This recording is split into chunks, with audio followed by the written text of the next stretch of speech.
Hello and welcome to This Week Explained. I am Tiana. And I'm Kervin. And today we'll be discussing the big geopolitical events of the week. But first of all, we wanted to play a clip for you guys from this month's episode of Insightful Inquiries. It was released on December 4th. Things have been crazy in the news lately, so we haven't been able to push this as much as we'd like to. So let's preface this is a clip of Elisa Gaborchik. She is a cyber analyst and what else does she? She fights human trafficking. Human trafficking, supports victims of human trafficking. She's got a lot of really good ideas and things you should look out for whenever your children become of the age to go on the internet, you know? Yep. And on this specific clip, she is talking about online predators that are trying, what online predators are looking for with kids. And I will say, I really do think this is one of the most important episodes that we did. Any parent should listen to it for sure. Definitely. And I think it's sometimes as parents, and I'm a parent now, we forget if we allow our child to talk, they're going to ask the important questions. And we need to be there to support them in that. Same in schools, too. It needs to be the same way as it is at home. You know, teachers also should kind of have that comfortable connection with their students. So that would probably be my top tips. Also, like I said, don't post everything about your kid because, hey, you like Skittles, you know, or hey, you play basketball. Let's go to a basketball game together, you know, or I'm going to do this for you. These are things that they're looking for. They're not only looking for vulnerabilities, but they're looking for needs and wants. And that's how kids are going to go in. Yeah. Yep. And she has tons more tips during the episode for keeping your kids safe, you know, on trips, alone, on vacations, and online. Online is huge right now. Not that anyone needs to hear my opinion on things, but I totally agree with her. Keep those lines of communication open with your kids, and they'll be more willing to come to you whenever they have the hard questions about things. So anyways, thank you, Elisa. Thank you again for coming on our podcast. We appreciate it so much. So much good stuff in that episode. You guys need to listen to it. It is tough to get through, especially if maybe some parts of it resonate a little bit more than you would like it to. Yeah. You know what I mean. Yeah, I know what you mean. But also, you know, she talks about things that she didn't realize was going on until she got older and stepped back and looked at it in hindsight. Like grooming kind of thing? Yeah, grooming things. Grooming children. She talks a lot about, you know, these massage parlors that we kind of joke about a lot in society. Yeah. And it's not a joke. So it is very important. Yeah, those people a lot of times are trafficked. Yep. Very young and forced into those situations. But anyways, if you haven't listened to it yet, give it a listen. It's the December 4th episode of Insightful Inquiries with Elisa Gaborchik. Yep. But anyways, we need to get to what's on your radar for this week, sir. All right. We'll do Russia, Ukraine as always, but also a lot of things going on with China. Not necessarily in China, but everywhere around what China's doing. So we'll get into Chinese-Saudi relations. We're going to talk about these Chinese diplomats that left the UK and why that happened. Japan is actually increasing their military might because of China. And we're going to get into the U.S.-Africa summit that is all predicated on how China is influencing the African continent. We're going to talk the U.S. TikTok ban, which also deals with China. So a lot about China this week. Mm-hmm. But after that, we're going to talk about the Peru protests, as we talked about last week with the Peru president being arrested and a new president installed. Mm-hmm. They've had some protests. And then with this week's History's Mysteries is the Queen's Spy. And we'll talk about that. It's a very interesting story. Eating healthy has always been a struggle for me. But that was before I discovered the BlendJet 2 portable blender. Now, when fast food temptation strikes, I just blend up a delicious and nutritious protein shake. BlendJet 2 is portable, so you can blend up a smoothie at work, a protein shake at the gym, or even a margarita on the beach. It's small enough to fit in a cup holder, but powerful enough to blast through tough ingredients like ice and frozen fruit with ease. BlendJet 2 is whisper quiet, so you can make your morning smoothie without waking up the whole house. It lasts for over 15 blends and recharges quickly via USB-C. Best of all, BlendJet 2 cleans itself. You just blend water with a drop of soap and you're good to go. With over 30 colors and patterns to choose from, there's a BlendJet 2 to complement just about any style. We had the traditional black BlendJet when we were on base in Djibouti, and I fell in love with it. I had to have this thing. So what are you waiting for? Christmas is right around the corner. Go to blendjet.com and grab yours today. And be sure to use our promo code THISWEEK12 to get 12% off your order and free 2-day shipping. No other portable blender on the market comes close to the quality, power, and innovation of the BlendJet 2. They guarantee you'll love it or your money back. Blend anytime, anywhere with the BlendJet 2 portable blender. Go to blendjet.com and use the code THISWEEK12. That's this week, one word, and the number 12 to get 12% off your order and free 2-day shipping. Shop today and get the best deal ever. Okay, well, we have a lot to get through. Hold on, let me cheersing you through the computer screen. We brought the wine back, guys, because for some reason you guys really liked our wine casting. Nice, wine cast. You called it earlier, so I'm not going to take credit for that. That was definitely you. But anyways, what's the big news coming out of the war? The war in Ukraine. Maybe this wine is a bad idea. Well, I got three things. Like swelling or something I can't articulate. It's so we got three things going on. The war in Ukraine, and it's bombs, and more bombs. Because Russia has gone all out this week. They're trying to knock out infrastructure all over Ukraine since the winter hit. But they really focused this week on the capital of Kiev. I'm pretty sure I know the answer to this, but I'll ask it anyway for other people who may not know. Will we see some sort of ceasefire by Christmas Day? That's an excellent question. It's a great story from World War II, the Christmas Day ceasefire that happened where everybody came together. Was that World War II or World War One?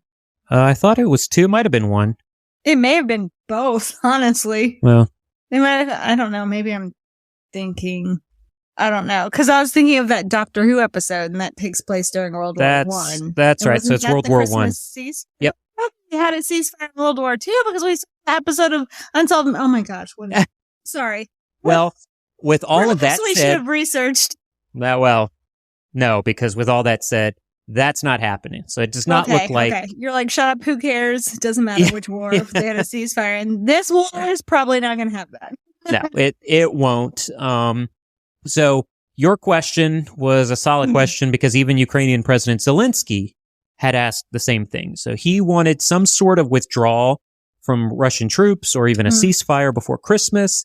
And Russian President Vladimir Putin confirmed that fighting from the Russian side is going to continue through Christmas. Not shocked. Yeah. At all. But have there been any changes in military positions over the last week? So honestly, no. The troop movements on both sides have been limited. Right now, the weather in Ukraine, I checked it today. It's chill. It's 29 degrees and snowing. So the snow has hit the ground over the last few days. And that's 29 degrees Fahrenheit, guys. I know most of our listeners do Celsius, but we're American. And we got coal in our way. We got to make everything difficult. Coal's in New Zealand going, that is hot, man. What are you talking about? Why do we need to worry about him hitting critical infrastructure for heating? Yeah. Sounds like a blessing to me. So I'm glad you did bring that up. It is Fahrenheit, so it's below freezing. Most of our listeners are from other countries, so that's I feel like we need to, I don't know, from here on out, maybe use the appropriate. We do need to use both. Yeah. Yeah, we do need to do that. Come on, now, man. I will say that those temperatures and with snow hitting the ground, historically, it's not like battles can't be fought in the snow. if you know World War II's Battle of the Bulge, which was the turning point in 1994 in World War II. You said 1994. Oh, yeah, that's World War II, right? 94? No, sorry, 1944. Maybe I may have misheard you, but it sounded like you said 1994 to me. I But I guess probably did you'll find out. You'll figure it out. in post. Yeah, you'll figure this out in post. It's fine. But like I was saying, there's no reason to not. Well, there's always a reason to not fight, but it's not as if wars stop just because it's snowing. Exactly. They keep going. But the problem right now is that both sides are dealing with very low morale. Mm-hmm. And so how do you make troops even? How do you more miserable? More miserable? More miserable? You make them fight when they're freezing. So with those temperatures going down, the morale's going to get even lower. I will say that over the next month or two, you're probably going to see more missiles and drones sent to disrupt infrastructure, which will only make people more miserable. Well, that's not the news that we're hoping for this close to Christmas, but it's par for the course. Yeah. So let's get into the China conversation now, which it's pretty much China here on out. How does China's new partnership with Saudi Arabia affect geopolitics? Oh my God. Well, there is a lot. Geopolitics. Yeah, you got it. The first word that I said, not that bloom, but oh my Well, goodness. I'll ask Google to translate it, but we have a ton to unpack here. We have a ton to unwrap. It's Christmas season, so let's start unwrapping everything.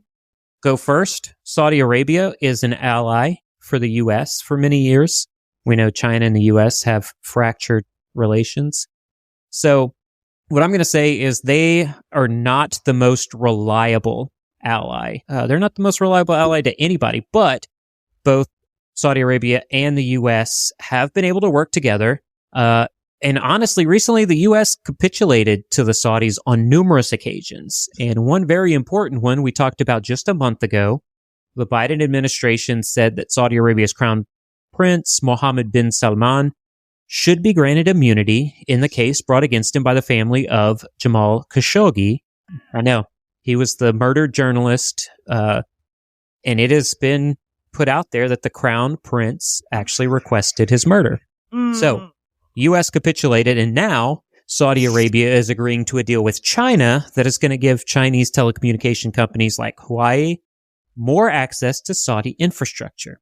And while this agreement is happening, the U.S. is discussing banning more Chinese companies like Tikitok, which we're going to get into a little bit later in this episode. Okay, but how does this change the geopolitical landscape? So right now it doesn't change much because the Saudis have, much like every government in the world, they've looked out for their own best interests. That's all this is about with China. And they're going to continue to straddle the fence of alliances for their own best interests. Are they not concerned about China gaining access to all their data like everyone should be? Everyone should be. But I think that they weighed the pros and cons. And I don't know personally. I'm not in discussions with the Saudi kingdom. Of course. But I believe that they've decided China's going to have all their data anyway. If you can't beat them, join them. And is that where the U.S. differs? Does the U.S. believe they can beat China? Yeah. So where Saudi's saying we can't beat them, we got to join them, the U.S. goes, we can beat them. And that's because of American exceptionalism, right? We are arrogant as heck. That's what we think. We are full of ourselves. Yes. So we tend to believe, as Americans, these are two Americans talking. Two Americans. Typically, Americans believe that we are better than everyone else, except in soccer, which we have found out in the World Cup. At least we know that there is a line. Yeah, we know what we're good at. I honestly want to know where this makes our relationship with Saudi Arabia stand. Like where we stand now that they are, now that they're making deals with China. Does this affect our relationship with Saudi Arabia at all? I can't say anything right now because I just saw a report and I've got to do a deep dive on it. Right. But, if you go onto our Instagram account, you're going to see a post on this. Tell me to go on our Instagram account. Mother Cruncher. You need to go on. No. No, I do not. You don't do that. I know. But the newly elected and former and newly elected Israeli Prime Minister Benjamin Netanyahu has come out and said the U.S. needs to strengthen their ties with Saudi Arabia to counter Chinese aggression, and also that Israel is going to start forming a pact with Saudi Arabia to bring peace to the Middle East. Well, I haven't done a deep dive on how that's going to change the geopolitical spectrum, but I'm going to have a look at that before next week on This Week Explained. I forgot the name of our podcast for a second. Anyways, let's finish what we're doing here because, last week it was a really long episode. Yeah, let's try to not get to an hour and a half. Yeah. Our country definitely does tend to get hyper patriotic to the point of it being super obnoxious. Yes. Sometimes, which, that's fine and good, except whenever it comes to, just deciding every other country sucks. Right. When honestly, we're all on this planet. We're all on this planet. We all suck together. We all suck for various reasons. So that's a discussion for another day, though. We don't need to get into all that stuff. So let's stick with China and talk about what is going on at the Chinese embassy in the UK. Very important conversation to have because this week, 6 Chinese diplomats left the UK. They were not forced out, but they left because there was a deadline where they would have to submit to local UK police questioning, over a violent clash with protesters outside the UK's Chinese consulate, or the Chinese consulate in the UK. Now, that all stems from an October 16th incident where a fight erupted outside those gates. Hopefully you answer why they have to friggin' answer for a protest outside the gates of their embassy. They don't control that. That's also the embassy. But anyways, who are they fighting against? Well, I'll answer that first part of that. Okay. It's because there was a video that showed them pull people into the embassy and beat protesters. So they're like, you're in... yes. Bam. Okay. Gotcha. And it is pseudo-Chinese citizens. They're from Hong Kong. And there's a distinction there that is for another time. That's an hour discussion that we can have on that distinction. But a group of protesters were speaking out against Beijing for taking away rights from Hong Kong citizens. Okay. So all of this directly correlates with the fears of recent reports that China is setting up police stations and also what their intentions are with those police stations. Those are, dragging their people back to their country to face whatever legal repercussions, right? Exactly. And make no mistake, China wants to be the world's greatest superpower. Yeah. In order to do that, they're going to need to control the narrative worldwide. Well, if they're going to do that, they'll need to control Western media sources. Yep. Have you seen any of that happening? So, it's subtle, which is what China wants. Mm-hmm. But, even the pseudo nonpartisan media outlets, like I love Reuters, it's very nonpartisan. It just gives the news.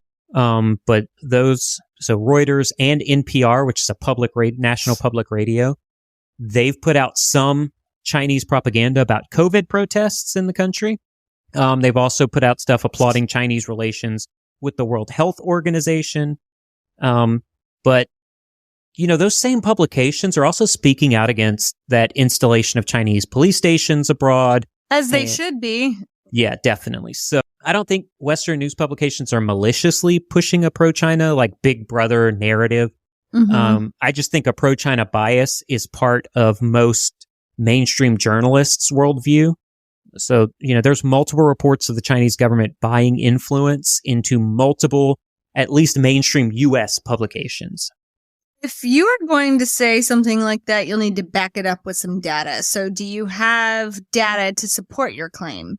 Yes, and I do have data to support my claim, and that's a great distinction. We should always be asked those kind of things. Where's the data coming from? Exactly. So it can't just be all opinion. Yep. Yeah, we try not to just say something because we believe a certain thing. We have opinions. We voice our opinions. We don't shy away from that. But we still want you to make up your own mind. Exactly. And all of that needs to be based in facts. So I have facts for everybody. There was a recent report from the U.S. Justice Department that said $700,000 was paid to Time magazine by the Chinese government. 371,000. This is a very exact figure. So yeah, $371,577 went to the Financial Times. Right. 291,000 went to Foreign Policy magazine. They paid $272,000 to the Los Angeles Times. Mm-hmm. They spent over $1 million to various other publications. The Chinese Communist Party paid more than $4.6 million to the Washington Post and nearly $6 million to the Wall Street Journal since 2016. That is so sketchy. It's very sketchy, but it also is a wide range of publications because if you take those last two, the Washington Post is liberal, very progressive. But the Wall Street Journal is very conservative. So they're reaching. Well, of course. Well, they want to reach everybody. And they want it to be subtle, like you said. So obviously you're going to have to stick your fingers into everybody's pie. You know what I mean? Okay. Have you noticed any of those publications writing more China-friendly news articles? Well, I was putting this together really quickly, so I haven't been able to do a deep dive into that data. But I did make a note in my reminders to look into it, and it's probably a blog and an Instagram post that needs to go up just to visually see what is going on here. But typically, what happens? Money buys influence. So when I do this deep dive, I'm not going to be surprised to find out that these publications put in quite a few articles with Chinese Communist Party bias. So moving a little more east in the Pacific, what is happening with Japan's military as China gains influence in the region? So oh goodness. So Japan plans to double its defense spending by 2027. China's on a 2025 timeline. Could get a little pushed closer to 2027. But they're the largest increase in 70 years is what Japan is looking to do for their military and defense spending. Now, what is interesting, and we're going to go back to that buying influence in Western media, but also know that this is anecdotal, so it's just one-off. It's not something I've been able to go into. But in researching the topic, that previously mentioned publication, the Financial Times, took a very subtle stance against Japan doing this. So, 1,200-word article by that publication, the Financial Times, China was only mentioned 4 times. And it was mainly mentioned under the auspice of perceived Chinese aggression. There is no perceived aggression from China. It's happening. Now, make no mistake, Japan is beefing up its military as a direct result of this actual, not perceived, Chinese aggression. Well, we're going to look forward to that deep dive on China's influence in Western media. But for now, let's discuss Africa and how the U.S. is trying to maintain influence in the region. Yeah, this is important. So this week, U.S. and African leaders met in a planned 3-day summit in Washington, D.C. U.S. President Joe Biden said the United States is all in on Africa's future. That's a fascinating statement because it appears the U.S. is appealing to African leaders and saying that the United States will help improve the infrastructure as well as the economies of many African nations if they are given, more access to their country's highly sought after minerals. That's what the African continent is rife with all kinds of much needed minerals. But as of right now, Chinese trade with Africa is about 4 times that of the United States. And they've become an important creditor by offering cheap loans, and much cheaper loans than the Western countries are offering. But we're too busy ramping up our friggin' interest rates and blaming everybody else for it. Hey, it's not cheap for us either. No, yeah, no, it's definitely not cheap. It's horrifying is what it is. Now, I always like to put this in the perspective of maybe not data or anecdotal evidence, but what I've seen with my own eyes. And I've been to these countries in Africa. And what I've seen is that China pretty much exits a country wherever it goes, and it leaves it worse off than it was before they got there. So once they've gotten all those minerals, they just leave. They don't build up the infrastructure. Now, the Chinese Communist Party will claim that they're going to improve infrastructure, but their actions during my time in Africa was the exact opposite of what they say. So is this summit between Africa and the U.S. a one-off thing, or will there be more? So as of right now, it looks as if the plan is to have U.S. delegates and the U.S. president, which will be Joe Biden, travel to Africa in 2023. Now, we know that can all change. Everything can change, but that trip is supposed to further bolster partnerships between all the African nations and the United States. So 2023 is kind of shaping up to be an interesting year. Now seems like a good time to get into the TikTok question. Our Instagram account posted a breaking news story with a poll about whether or not TikTok should be banned in the United States. And from what I remember, I think 90% of the respondents said yes. Can you get into why TikTok is the talk of legislation in the U.S.? I can. Your memory is accurate. You do remember that correctly. We even received messages from people outside of the U.S. that said that it should be banned in their countries. Those are places like Australia, New Zealand, the UK. And it's because, I'm going to tell you why. Well, I'll give you some facts and then you can decide your own opinion. But yeah. ByteDance is the Chinese company that owns TikTok. So that means that there's potential for data on U.S. citizens to flow back to the Chinese Communist Party. Now, some may be like Saudi Arabia and say, China already has all my data. So what is the big deal? The big deal is that it's not just the data concern that makes TikTok dangerous. Although the way that it tracks users, and if you actually read through their terms of service, you can get into all this stuff. But the way it tracks users is quite dangerous. It gives the Chinese Communist Party, the CCP, unfettered access to user data for whoever is using it. Now, aside from that, if you don't care that China has your data, the other concern is that TikTok, which, as we speak right now, has over 130 million users in the United States alone. And the majority of that is 16 to 24-year-olds, and those are historically more involved in protesting policy changes and making a difference in the country. Whichever country they're in. Right, exactly. Yeah. For good. We see it in Iran, we're seeing it in China, we're seeing it in a bunch of different countries. But the concern is that TikTok will use Chinese Communist Party propaganda to gain support from that specific demographic. That is who they're targeting. This is very similar, but a different demographic to what Iran and Russia are doing with Twitter and Facebook. Now, unlike those campaigns, it's more focused so this Chinese campaign is focused more directly on future policymakers in the United States. Is that what you're most concerned about, the propaganda portion? I think they're equally concerning, and it's because I think together they can be used to affect change. So, like I said, those two concerns actually work together, that data concern and the propaganda concern. If you have a certain demographics data, that 16 to 24-year-olds, you can understand how to influence those demographics and use that to promote any narrative that you choose.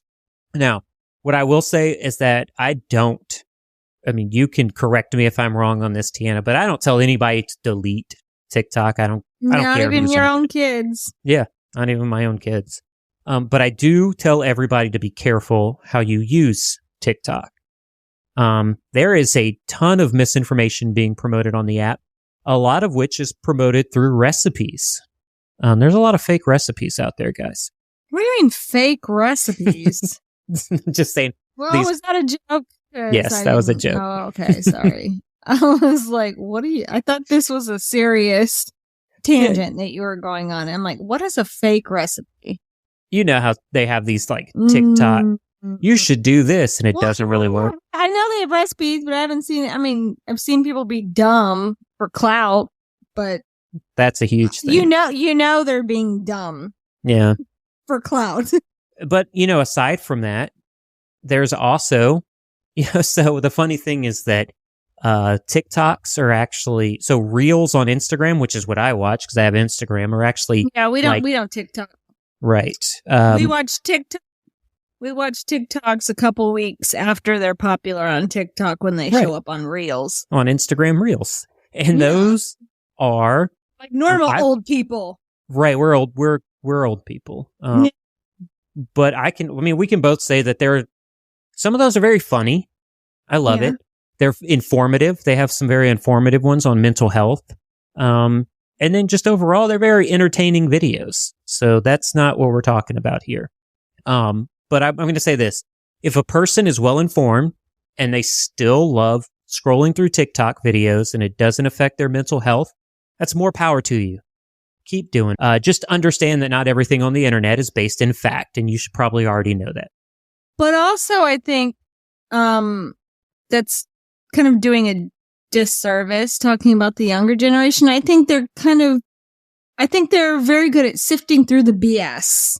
I think so too. And that's why now, they post a lot of videos when they're in the thick of a protest or they see some sort of wrong occurring. They record that. So whatever China might be trying to push, I think the younger generation will see through it.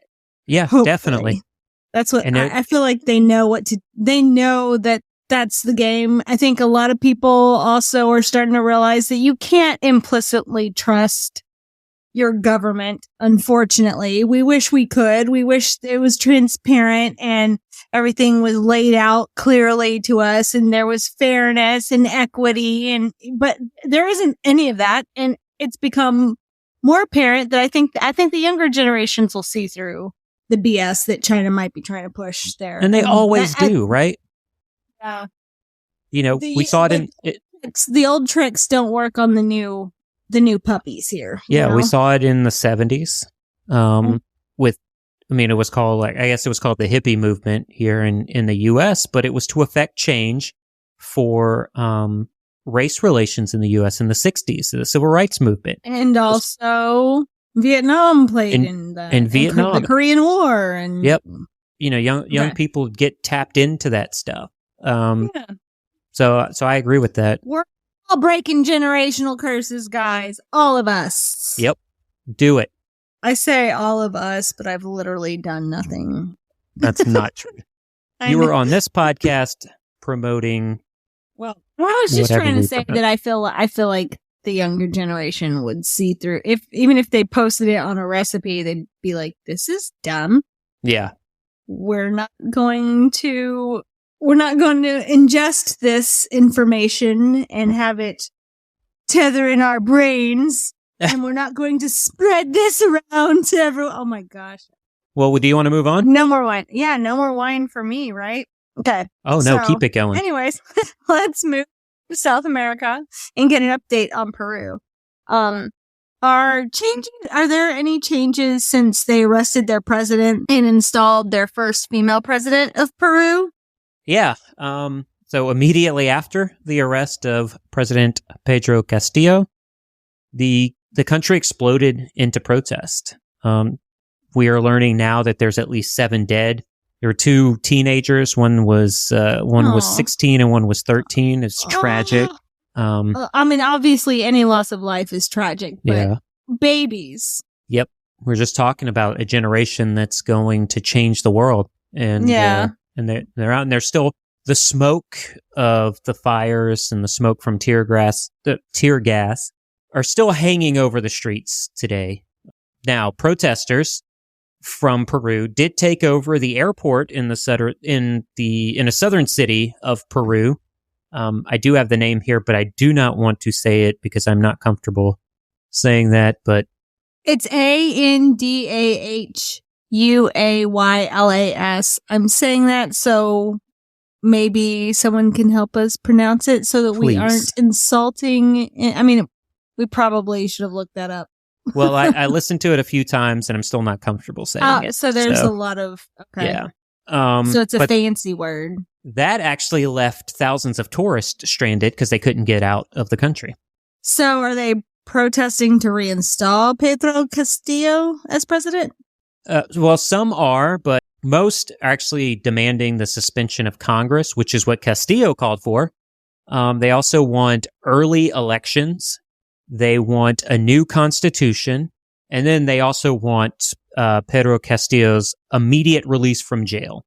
Now, the newly sworn in first female president of Peru has said that the plan now, due to the protests, is to hold elections in April of 2024.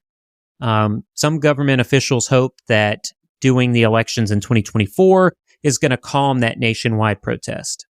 Peru's government this week did place a 30-day state of emergency due to violence from clashes between security officials and protesters. Now, I'm going to say that Peruvians are fed up with this constant governmental change, and they should be. You shouldn't have 6 presidents over the last decade. They view Castillo as a man of the people. He came from a poor farming family. So I don't see the protest stopping anytime soon. And that April 2024 election timeline is not going to do anything to bring peace to Peru in the near future. So what is next for Peru? So if the protests continue, Peru is going to need to hold elections a year sooner than the government wants. So that's going to be 2023. I could also see Pedro Castillo run again if protesters' demands of his release are agreed to. So he's going to be out of jail. He can run again. Now, like we've spoken about over the last 2 months, South America continues to be, to me, the most interesting geopolitical region in the world. Since that story is going to be months in the making, I guess we need to get into history's mysteries. So what do you have for the audience this week? So this week, we are going to discuss Anthony Blunt, who's the youngest son of the Reverend Arthur Stanley Vaughan Blunt, who's a vicar for the Church of England. He's also the third cousin of Queen Elizabeth II. So what is so fascinating about him? Well, there's tons to get into here. So first, he was granted a scholarship to Trinity College at Cambridge University. It's a math scholarship. Now, it was at Cambridge that Blunt became exposed to communist sympathies. That wasn't uncommon, as Cambridge was really a hub of like liberal college-educated youth, and they were very infuriated with the appeasement towards Hitler. So the West was really trying to appease Hitler at the time. Now, Blunt actually recalled the atmosphere in Cambridge, saying, in the mid-1930s, it seemed to me and many of my contemporaries that the Communist Party in Russia constituted the only firm bulwark against fascism, since the Western democracies were taking an uncertain and uncompromising attitude towards Germany. We all felt it was our duty to do what we could against fascism. This is something we're seeing now. Let's move on to his work as a spy, because that's what History's Mysteries is about. So, according to Michelle Carter, Blunt provided Soviet intelligence officers with 1,771 documents between 1941 and 1945. Now, the sheer amount of material passed over by Blunt made the Russians suspicious that he was actually a triple agent in what he was doing. He wasn't. He was a stalwart of the Communist Party. He loved Russia. He loved the Communist Party. Now, from 1945 to 1972, Blunt served as the surveyor of the King's and then the Queen's pictures. So during his time looking after the royal collection, he became a close friend of the royal family. They trusted him, later awarded him a knighthood. So he became, in 1963, however, MI5 acquired concrete evidence that he was actually a Russian spy. This came from an American who Blunt had actually recruited himself. He later on would confess to MI5 in April of 1964 that he was a spy, and then he named others as spies. Okay, cool story. Well, it's not over yet. After all that, the intelligence services believed that his crimes should be kept under wraps because it reflected so badly on the competency of MI5 and MI6. They thought that It would look bad because they allowed a Soviet spy to operate unnoticed at the heart of the British establishment. So they allowed him to stay through the 1970s. Then Margaret Thatcher came along in 1979, and she made a speech, and she talked about in April 1964, Sir Anthony Blunt had admitted to the security authorities that he had been recruited by and had acted as a talent spotter for Russian intelligence before the war when he was at Cambridge, and he had passed information regularly to the Russians while he was a member of the Security Service in the UK between 1940 and 1945, and that he made this admission after being given an undertaking that he would not be prosecuted if he confessed. So, as we know, after Margaret Thatcher made that speech, we are keenly aware that in the UK, the press hounds everybody trying to get a story. And they did that with Blunt. They forced him to give a press conference, and he recounted his communist loyalties. Now, in a typed manuscript, Blunt conceded that spying for the Soviet Union was the biggest mistake of his life. And after he did that, 4 years later, he did die of a heart attack. So that was his life. But what I find most intriguing about this is it kind of shows how quickly the world shapes geopolitics. So Blunt, if you believe what he said openly, saw his work with Russia originally as beneficial to the United Kingdom. And honestly, it was. He helped defeat Hitler and Nazism. But just a few years after that, Russia and communism was the enemy. So it's important when we discuss these shifts in geopolitics. This is why we talk about these things, because these allegiances continue to change, and they can change at a moment's notice. Pause it. Anything else for this week? After that, we are out of time this week. As always, if you like this show, please try to tell at least one person about us. We can be found wherever you listen to podcasts. If you have a moment, head over to Apple or Spotify and give us a 5-star review, because those can help us get noticed by thousands of podcast listeners globally. And as always, if you would like in-depth coverage of these stories and more, follow us on Instagram at Aucoin Analytics.